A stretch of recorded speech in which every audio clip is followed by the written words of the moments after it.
I call it a consultation. Most of it's talking about facts, figures, real world numbers, breaking it down from, well, national, local market, then down to the hyper local, then down to their neighborhood, and then what's actually going on with their house and what needs to be done to get this house sold and money in the bank. Like if someone calls me and they want me to sell their house, they say, hey, someone got so-and-so, they want to sell their property. I call them up and then I talk to them, understand why they're looking to sell, understand kind of their motivation behind trying to sell, understand a little bit of their goals real briefly on the phone, and then ultimately I'm always trying to get face-to-face with that client, because I think that text messages, emails, and phone calls are great, but the best way to do business is in person. So then what goes on before I meet that person? Part of what I do when I'm on the phone is I have a series of questions, and many of them I can just rattle off on the phone and have a conversation because I already know what to ask. But I do actually have like a checklist in front of me, make sure I'm not missing anything. And a lot of that is I want to know, how long they've owned the property, how much they paid for it, have they done any updates, what's the age, beds, baths, square footage, real basic stuff, why they're looking to sell, where are they moving to, do they own any other properties, how much do they owe on the property, etc. So that basically when I get off the phone, I've set the appointment to meet with that individual or couple or family or whatever.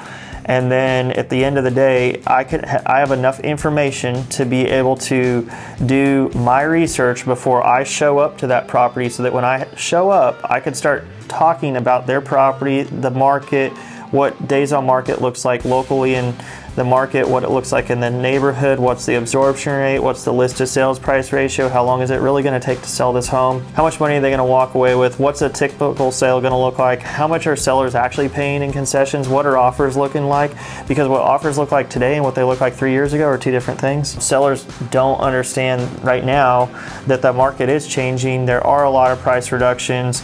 Homes are taking longer to sell despite what people want to say. There's pockets, So that's where an expert like a real estate agent like myself that sells a lot of property is going to be able to come in and be able to tell you, hey, here's what's going to happen, and give you kind of an outlay of what needs to happen to be able to get this property sold, all the way down to like the price.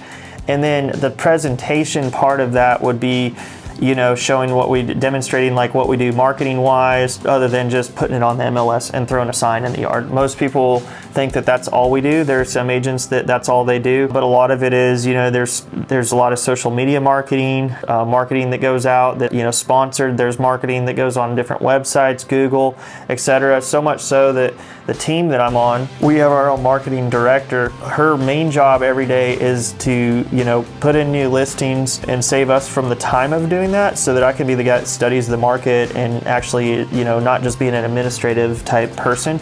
But it's a lot. It's so much so that, I could wear all the hats and get nothing done. I could spend all day messing with one listing just to do the various things that need to happen in the realm of marketing. So there's a lot that goes into getting a home sold, and a lot of it is getting it positioned at the right price point in the market, and that comes with research, data, knowledge, and experience that kind of goes and plays all into that.